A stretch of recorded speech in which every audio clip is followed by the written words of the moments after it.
بسم اللہ الرحمن الرحیم۔ السلام علیکہ یا صاحب العصر والزمان۔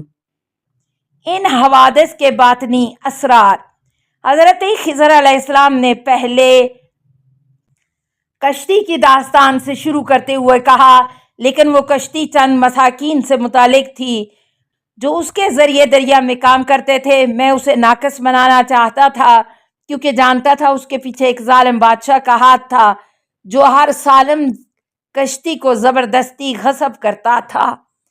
اس طرح کشتی میں سوراخ کرنے کے بظاہر برے کام کے پیچھے ایک اہم مقصد تھا، اور وہ ظالم بادشاہ کے توسط سے اسے غصب کرنے سے بچانا تھا، کیونکہ وہ ناقص کشتیوں کو اپنے کام کے مناسب نہیں سمجھتا تھا اور ان کو غصب کرنے سے چشم پوشی کرتا تھا۔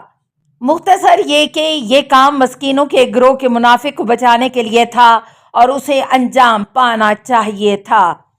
اس کے بعد دوسرے حادثے یعنی نوجوان کے قتل کو بیان کرنے کے سلسلے میں یوں کہا، لیکن اس نوجوان کے ماں باپ با ایمان تھے اور ہم نے نہیں چاہا کہ یہ نوجوان اپنے ماں باپ کو ایمان کی راہ سے باہر لا کر کفر و طغیان سے دوچار کرے۔ اس مرد عالم نے اس نوجوان کو قتل کرنے کا اقدام کیا اور اس کے زندہ رہنے کی صورت میں مستقبل میں اس کے با ایمان والدین کو ایمان کو ہاتھ سے دینے کے ناگوار حادثہ پیش آنے سے بچانے کا سبب بنا۔ ہم مختلف اسلامی منابع میں درج متعدد احادیث میں پڑھتے ہیں کہ خداوند متعال نے اس فرزند کے بدلے میں اس کے والدین کو ایک ایسی بیٹی عطا کی جس کی نسل سے 70 انبیاء پیدا ہوئے۔ 12 اس بحث سے مربوط آخری آیت میں بندہ صالح اپنے تیسرے کام یعنی دیوار کو مرمت کرنے کے راز سے پردہ اٹھاتے ہوئے یوں کہتا ہے، وہ دیوار اس شہر کے 2 یتیم نوجوانوں کی تھی اور اس کے نیچے ان سے متعلق ایک خزانہ تھا اور ان کا باپ ایک صالح شخص تھا۔ آپ کا پروردگار چاہتا ہے کہ وہ بالغ ہو جائیں اور اپنے خزانے کو استخراج کریں۔ یہ آپ کے پروردگار کی ایک رحمت تھی اور میں ان 2 یتیموں کے والدین کی نیکی کی وجہ سے اس دیوار کی مرمت کرنے پر مأمور تھا تاکہ گرنے کی صورت میں خزانہ ظاہر ہو سکتا تھا اور خطرہ لاحق ہوتا۔ آخر پر حضرت موسیٰ علیہ السلام کے ذہن میں ہر قسم کے شک و شبہ کو دور کرنے کے لیے اور اس لیے کہ یقین کے ساتھ جان لے یہ کام ایک نقشہ اور خاص ماموریت کے مطابق تھا، اضافہ کرتے ہوئے کہا ہے کہ میں نے اس کام کو اپنے حکم سے انجام نہیں دیا ہے بلکہ خداوند متعال کا حکم تھا۔ جی ہاں، یہ تھا ان کاموں کا راز جن پر صبر و تحمل کرنے کی آپ میں طاقت نہیں تھی۔ ذیلی افسانے حضرت موسیٰ علیہ السلام اور حضرت خضر علیہ السلام کی داستان کی بنیاد یہی ہے جو قرآن مجید میں آئی ہے، لیکن افسوس کہ اس کے بارے میں بہت سے افسانے جاری کیے ہوئے ہیں کہ بعض اوقات ان افسانوں کو اس داستان سے جوڑنے کے نتیجے میں یہ داستان ایک خرافاتی صورت میں بدل جاتی ہے۔ جاننا چاہیے کہ یہ صرف ایک ہی داستان نہیں ہے جو ایسے حادثے سے دوچار ہوئی ہے، بلکہ حقیقی داستانیں بھی ہیں جو اس حادثے سے نہ بچ سکی ہیں۔ حقیقت کو ادراک کرنے کے لیے قرآن مجید کی آیات کو معیار قرار دینا چاہیے۔ 13 اور حتیٰ احادیث کو بھی اس صورت میں قبول کیا جا سکتا ہے کہ قرآن مجید کے موافق ہو، اور اگر کوئی حدیث اس کے موافق نہ ہو تو قطعاً قابل قبول نہیں ہے۔ 14 حضرت خضر علیہ السلام کی داستان کے بارے میں مزید معلومات حاصل کرنے کے لیے درج ذیل تفاسیر اور کتابوں کی طرف رجوع کیا جا سکتا ہے۔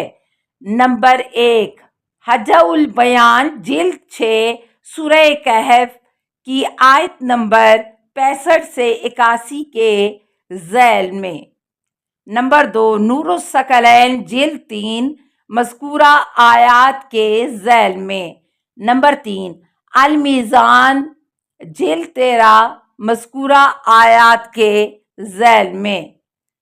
نمبر 4، درِ منصور اور ان آیات کے سلسلے میں دوسری کتابیں۔ کیا قرآن مجید کی بعض آیات پیغمبر اکرم صلی اللہ علیہ وسلم کی عدم عصمت کی دلیل پیش کرتی ہیں؟ سورہ توبہ کی آیت نمبر 43 میں ارشاد ہوا ہے، عَفَا اللَّهُ عَنْكَ لِمَا أَذِنْتَ لَهُمْ حَتَّى يَتَبَيَّنَ لَكَ الَّذِينَ صَدَقُوا وَتَعْلَمَ الْكَاذِبِينَ۔ اور سورہ تحریم کی آیت نمبر 1 میں ارشاد ہوا ہے، یا ایھا النبی لما تحرم ما احل اللہ لک تبتغی مرضات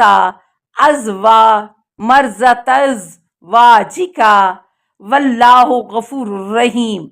مہربانی کر کے مذکورہ 2 آیتوں کی تفسیر بیان فرمائیے، کیونکہ ان 2 آیتوں کے پیش نظر وہابی کہتے ہیں کہ پیغمبر اکرم صلی اللہ علیہ وسلم معصوم نہیں ہیں اور صرف تبلیغ و رسالت میں معصوم ہیں۔ ان کے بقول پہلی آیت دلالت کرتی ہے کہ پیغمبر اکرم صلی اللہ علیہ وسلم گناہ کے مرتکب ہوئے ہیں، اور دوسری آیت دلالت کرتی ہے کہ پیغمبر اکرم صلی اللہ علیہ وسلم اپنی بیویوں کی اطاعت کرتے تھے، اور اسی وجہ سے آپ صلی اللہ علیہ وسلم نے خدا کے حلال کو حرام قرار دیا۔ مختصر جواب۔ سورہ توبہ کی آیت نمبر 43 کے بارے میں تفصیلی جواب میں بیان کیے گئے عنادین کا مطالعہ فرمائیے۔ سورہ تحریم کی پہلی آیت میں تحریم سے مراد شرعی تحریم نہیں ہے، کیونکہ جملہ لما تحرمو اپنے آپ پر کیوں حرام کرتے ہو عتاب اور سرزنش کے عنوان سے نہیں ہے، بلکہ یہ پیغمبر اکرم صلی اللہ علیہ وسلم کے بارے میں ایک قسم کی ہمدردی اور شفقت ہے کہ آپ صلی اللہ علیہ وسلم اپنی قسم کی پابندی کر کے، کیونکہ آپ کو نعمت اور امر حلال سے محروم کرتے ہیں، اور اپنی بیوی کی رضامندی حاصل کرنے کے لیے ضروری نہیں ہے کہ آپ صلی اللہ علیہ وسلم اپنے آپ کو بعض حلال و جائز چیزوں سے محروم کر دیں گے اور اس سلسلے میں سخت برتاؤ کریں گے۔ بالکل اس مثال کے مانند کہ کوئی شخص اپنی درآمد بڑھانے میں کافی محنت کرتا ہے اور خود اس سے کوئی خاص فائدہ نہیں اٹھاتا ہے، اور ہم اس شخص سے کہتے ہیں کہ آپ کیوں اپنے آپ کو اس قدر تکلیف میں ڈالتے ہیں اور اس تکلیف کے نتیجے سے استفادہ نہیں کرتے ہیں۔ تفصیلی جوابات۔ سورہ تحریم کی شان نزول اور تفسیر۔ آپ صلی اللہ علیہ وسلم اس شے کو کیوں ترک کر رہے ہیں جس کو خدا نے آپ کے لیے حلال کیا ہے؟ کیا آپ ازواج کی مرضی کے خواہش مند ہیں؟ اور اللہ بہت بخشنے والا مہربان ہے۔ 1، مذکورہ آیت شریفہ کی شان نزول کے بارے میں مشہور اور مناسب نقل یہ ہے کہ پیغمبر اکرم صلی اللہ علیہ وسلم کبھی اپنی بیوی زینب بنت حجش کے ہاں جاتے تھے۔ زینب آپ صلی اللہ علیہ وسلم کو روکتی تھیں اور آپ صلی اللہ علیہ وسلم کے لیے تیار کیا ہوا شہد آپ صلی اللہ علیہ وسلم کی خدمت میں پیش کرتی تھیں۔ یہ بات عائشہ تک پہنچی اور وہ ناراض ہو گئیں۔ حضرت عائشہ کہتی ہے کہ میں نے حفصہ پیغمبر صلی اللہ علیہ وسلم کی ایک اور بیوی کے ساتھ طے کیا، السلام علیکہ یا صاحب العصر والزمان، الامان الامان الامان من فتن الزمان، السلام علیکہ یا خلیفۃ الرحمن، السلام علیکہ یا امام الانس والجان، السلام علیکہ یا مظہر الایمان، السلام علیکہ یا شریک القرآن، السلام علیکہ یا قاطع البرہان، السلام علیکہ یا امام زماننا ھذا اجل اللہ فرجک وسہل اللہ مخرجک وظہورک، السلام علیکہ ورحمۃ اللہ۔ اللہم صلی علی محمد و آل محمد